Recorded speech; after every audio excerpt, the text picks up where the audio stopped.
देखा तो संपत्ति मेरे नाम नहीं है, अभी मैं उत्तराधिकारी नहीं हूं। आज मेरे माँ बाप की संपत्ति पूरक नहीं कर सकते और न करनी चाहिए।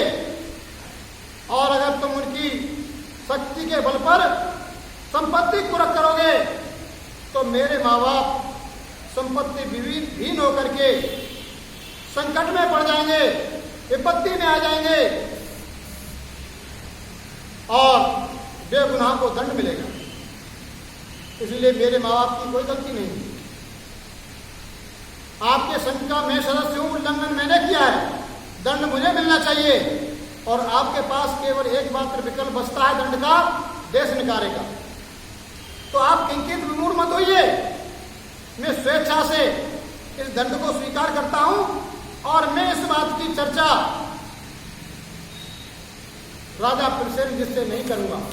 मैं इस बात को उसे पता चलने दूंगा। मैं स्वेच्छा से अपना राजगृह त्याग करके चला जाऊंगा, अपना राजपाट त्याग के चला जाऊंगा और आपके दंड का पूरा पालन करूंगा। आपकी मर्यादा रह जाएगी और मेरी भी मर्यादा रह जाएगी।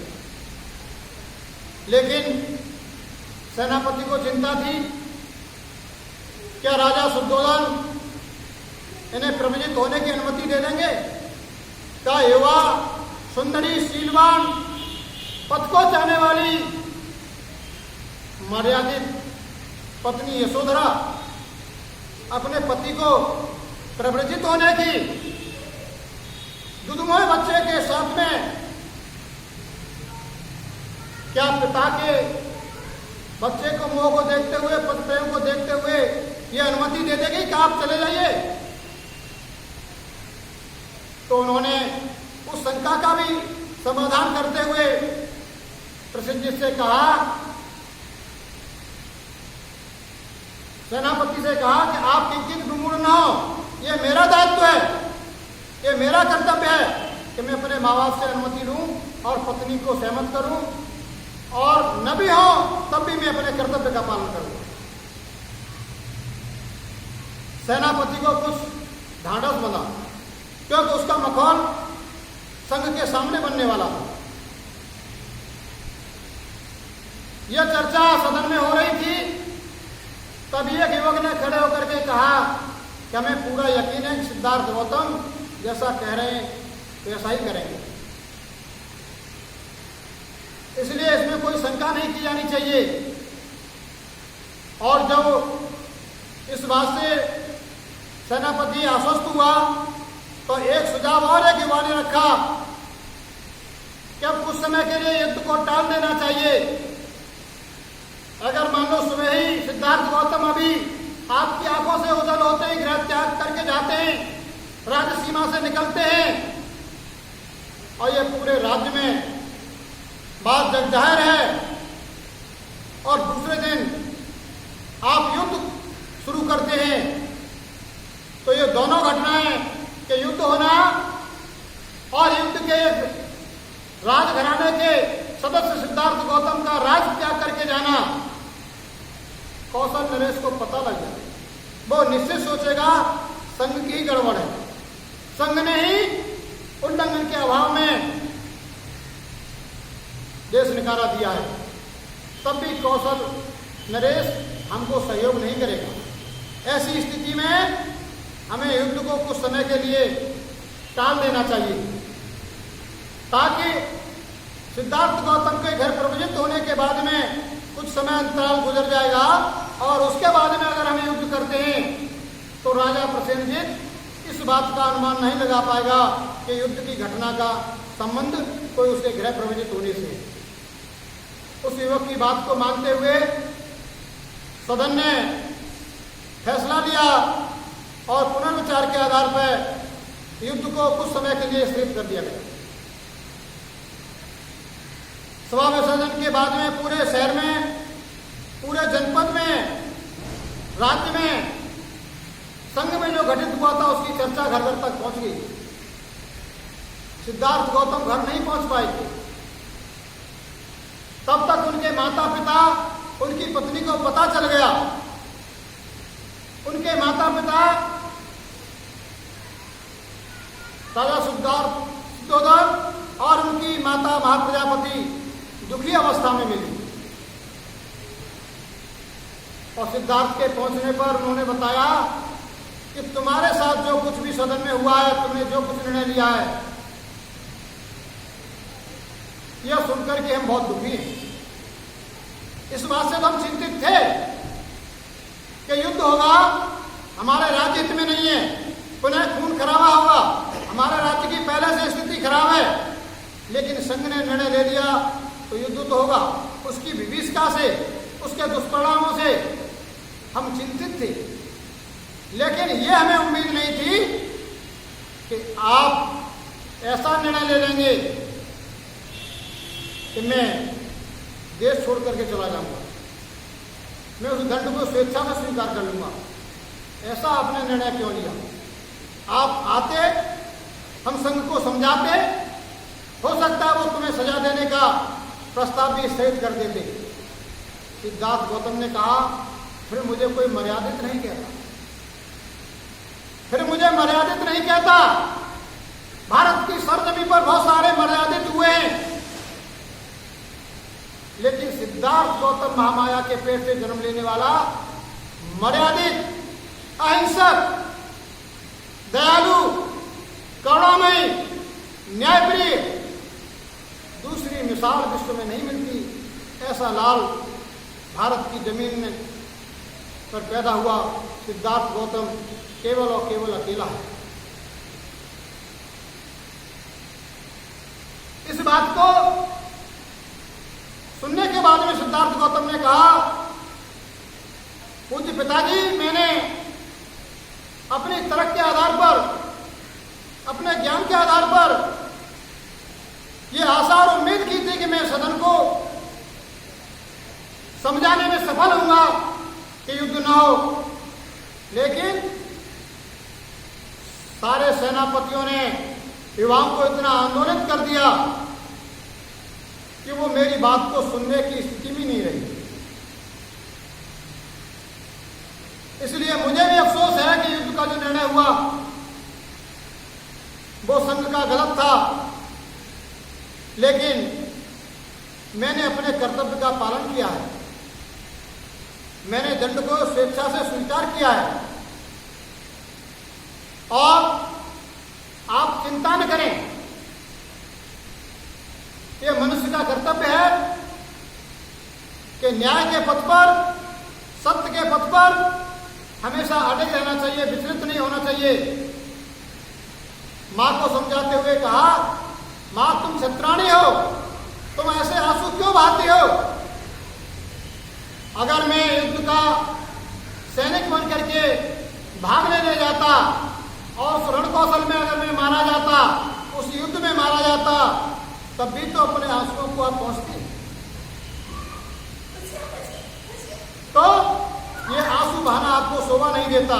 आपके बेटे ने अन्याय का साथ नहीं दिया है, बल्कि इसमें साथियों का कोई हित नहीं था। इसलिए मैं इस बात से चिंतित हूं कि युद्ध समस्या का समाधान नहीं है। मैं इस खोज में करना चाहता हूं कि लोग सत्य के लिए युद्ध करते हैं और सत्य आखिर क्या निकलता है। हो सकता है अब तक की शिक्षा में मुझे जो पढ़ाया गया है, जो शास्त्र पढ़े हैं, उससे मैं नहीं मानता कि अब तक के युद्ध न्याय के लिए लड़े गए हों और न्याय मिला हो या वो जनहित में रहे हों। इसलिए मैं ऐसे पथ पर आगे बढ़ना चाहता हूं, उसकी खोज करना चाहता हूं कि युद्धों का कारण क्या होता है, क्या समस्या का कोई और निवारण नहीं हो सकता। यह बात कहते हुए, मां को आश्वासन देते हुए, उनके चरण बंधन होते हुए अपनी धर्मपत्नी यशोधरा के कक्ष की तरफ बढ़े और वहां पहुंचे तो यशोधरा के सामने कुछ कहने की स्थिति में नहीं रही, क्योंकि राहुल मात्र एक दिन का था, नवजात दुर्वा शिशु, और किसको पुत्र प्रेम नहीं होता, किसको सुंदर स्त्री प्रिय नहीं होती। उसके सामने ऐसा वज्र फैसला सुना देना कि मैं तुझे त्याग के जा रहा हूं, पता नहीं उसके हृदय पर क्या गुजरेगी, जिसने तत्कालीन तमाम राजकुमारों को छोड़ते हुए मेरे किन गुणों को देख करके मुझे अपने आजीवन व्यतीत करने के लिए अर्धांगिनी बनी, पत्नी बनी, और मैं उसका जीवन निर्वाह नहीं कर पाऊंगा। ये सवाल उनके मस्तिष्क को विचलित कर रहे थे, इसलिए वो कुछ कह नहीं पा रहे, किंकित विमूढ़ थे। लेकिन यशोधरा एक उच्च कुल दंडपाणी परिवार की पुत्री थी, बहुत ही सुशील, ज्ञानवान, धैर्यवान क्षत्राणी थी। उसने अपने धैर्य का परिचय देते हुए सिद्धार्थ गौतम से कहा, आप कुछ मत बताइए मेरे को, मैं आपके फैसलों को भी सुन चुकी हूं और आपके साथ क्या गुजरी है मैं उसे भी सुन चुकी हूं। जो कुछ संग में हुआ मुझे पता चल चुका है, और आपने जो कुछ भी किया है वो अनुचित नहीं किया है। आपने सत्य का पक्ष लिया है, न्याय का पक्ष लिया है, दूरदृष्टा होने का परिचय दिया है। पानी के बदले में खून बहाने से आपने विरोध किया है।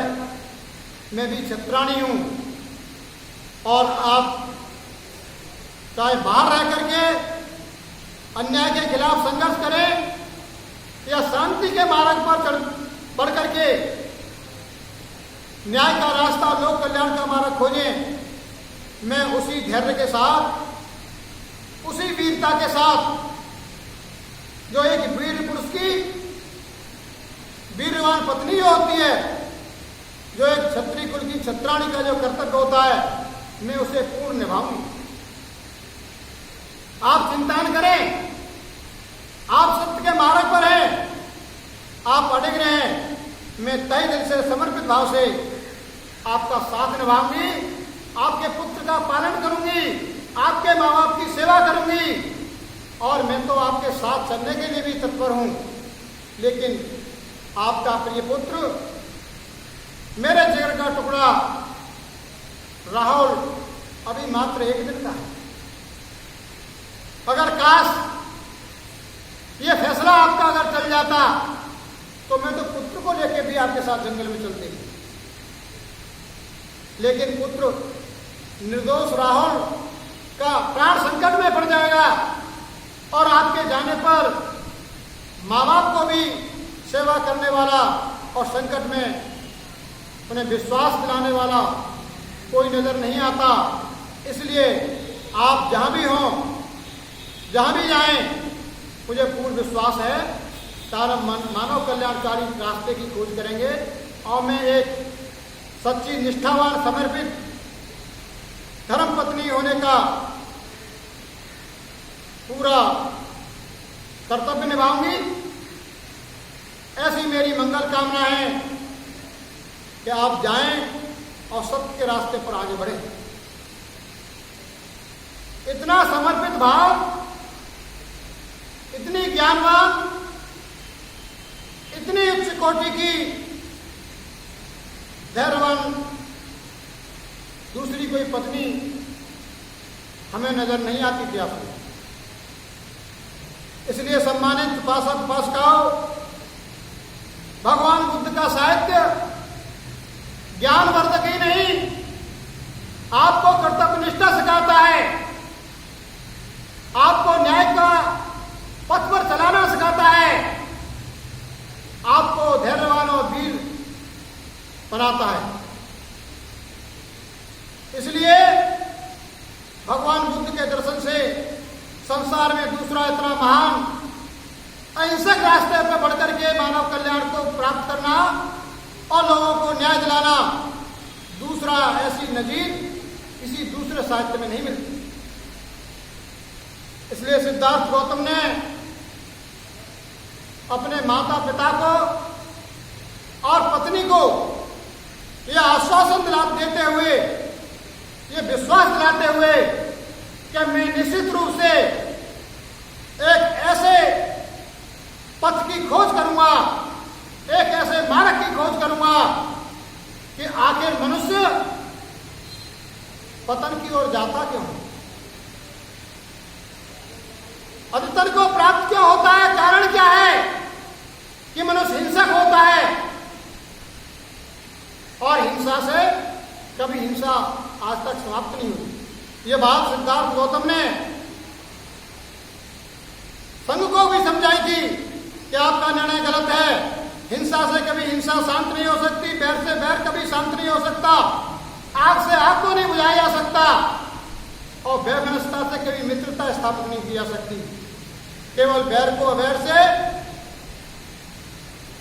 आग को पानी से और युद्ध को शांति से जीता जा सकता है। भारत इस बात की मिसाल है। महात्मा गांधी के नेतृत्व में भारत का आजादी का आंदोलन सफल हुआ और महात्मा गांधी को अहिंसक होने का श्रेय मिला,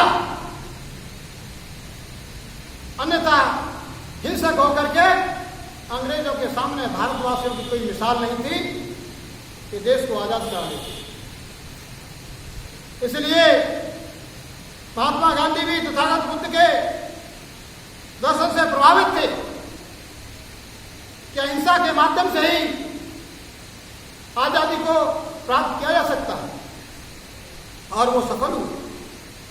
इसलिए सिद्धार्थ गौतम ने परिवारजनों को आश्वासन देते हुए और मानव के कल्याण के लिए एक सतपथ मार्ग खोजने के लिए अपने गृह त्याग का फैसला ले लिया और ब्रह्म मुहूर्त में 4 बजे अमावस्या के दिन तथागत बुद्ध ने गृह त्याग किया। और गृह त्याग करने के बाद में उनकी ये जिज्ञासा थी कि हो सकता कि मेरा अल्प ज्ञान हो, इसलिए मैं युद्ध को नहीं टाल सका, अथवा इससे और कोई श्रेष्ठ ज्ञान हो जो मैंने अभी तक धर्मशास्त्रों में पढ़ाया है, मुझे 8 पंडितों ने पढ़ाया है जो भविष्यवेत्ता थे, मुझे उस समय के वेद वेदांतों के ज्ञाता और भाषा विशेषज्ञों ने पढ़ाया। इसके अलावा भी कोई अगर सत्य का मार्ग है तो कहते हैं कि ऋषि मुनियों के पास होता है, जो तप तपस्या करते हैं, जो ध्यान साधना करते हैं, उन लोगों को परम तत्व का ज्ञान होता है, उन्हें परमात्मा की प्राप्ति हो जाती है, उन्हें ईश्वर की प्राप्ति हो जाती है, वो संसार की सारी समस्याओं का समाधान जानते हैं, वो परम ज्ञानी होते हैं, परम श्रेष्ठ होते हैं। इसलिए सिद्धार्थ गौतम ने कहा मैं उनकी शरणागत होकर के संसार के परम तत्व को जानना चाहता हूँ, परम सत्य को जानना चाहता हूँ। इसलिए उन्होंने गृह त्याग करने के बाद में इस ऋषि के आश्रम में गए। इस कथा को हम कल आगे बढ़ाएंगे।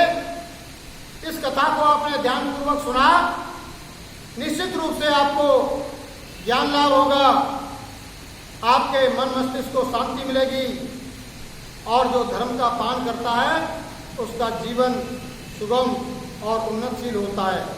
मैं आप लोगों से इस आशा और उम्मीद करते हुए मेरे इस प्रवचन को भगवान बुद्ध और उनके धर्म के वाचन को लाइक करें और फॉरवर्ड करें और ज़्यादा से ज़्यादा जनता तक पहुँचाएं। जो परम पूज्य बाबा साहब डॉक्टर अम्बेडकर के परम तत्व ज्ञान को जिन्होंने बौद्ध धम्मा पवित्र धर्म ग्रंथ में प्रवृत्त किया है, इससे वो लाभान्वित हो सके। इन्हीं शब्दों के साथ में आप सबकी मंगल कामनाएं करते हुए भवतु सब्ब मंगलम, भवतु सब्ब मंगलम, भवतु सब्ब मंगलम। सा